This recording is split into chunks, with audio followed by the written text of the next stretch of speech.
Josie, I know that the birds at Harry are fed 100% exclusive Tropican. Can you explain when and how the high performance and the lifetime are implemented with the Harry flock? Absolutely. We use the high performance quite a lot in reality because we do use the high performance as weaning granules, and we also use it as a diet through the weaning stages of our birds. And so post hand feeding formula and syringe feeding, the birds are immediately converted to the soaked weaning pellets, whether it's the parrot size or the sticks or the biscuits. Now we also use this as a conversion diet when birds first arrive to our breeding colony. Rare are the birds that are exclusively fed on unextruded pellets. So we usually use the high performance because of its high palatability, and so it's definitely most favorable, and we have lots of success with it. Second to that, I would add that we use a lot of the high performance throughout the fledgling age until the birds reach a juvenile stage. As for Amazons, that would be significantly less time than for macaws. Especially when we're talking about some of our double yellow-headed Amazon species. We have to monitor weight more regularly just to make sure that the birds are not gaining the excess weight, because then they might carry this weight now throughout the juvenile years, and we all know that during the reproductive stages that will not be favorable, and for their life health as well. The birds are actually fed the high performance diet just prior to the breeding season, perhaps a few weeks prior to the onset of the seasonal changes within our indoor aviaries, such as the misting, the increase in temperature. And so this prepares the birds nutritionally to be ready to actually form an egg and have enough vitamin E and have enough calcium to perform this. We do live in Canada at Harry, and the birds are outdoors in September, in October as well. And these birds are in outdoor flights, and they do require additional energy.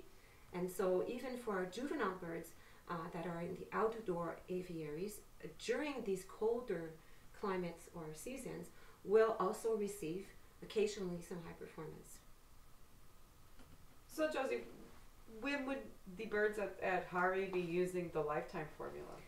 Well, most of the birds at Harry that are fed the lifetime formula are birds that are going through out of breeding season.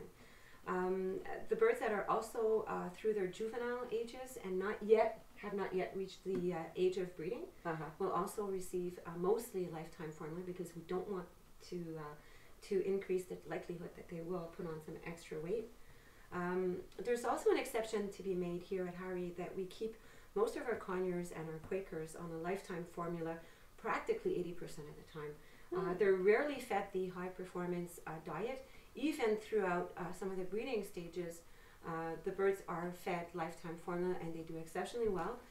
These birds can actually raise babies that are very healthy and have a normal growth curve on the lifetime formula as well. Now, approximately 10-15 years ago were the first years where there was a major concern for the smaller species of birds to be fed the higher protein.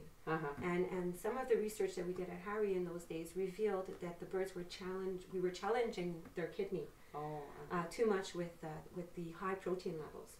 And so at that time we started to change our protocol here and started to feed our conure colony and our Quaker collection mostly the lifetime formula. And in those days we were actually grinding down our lifetime formula and feeding 50% of our birds with a high performance and 50% with the lifetime, and we were actually going inside the nests and coloring the baby birds inside the nest just to make sure we would keep track of the clutches and the individuals within the clutches to perform some comparative studies to see if there was actually a weight gain increase or favorable chick growth when the birds were being fed the high performance. And the growth was actually equivalent.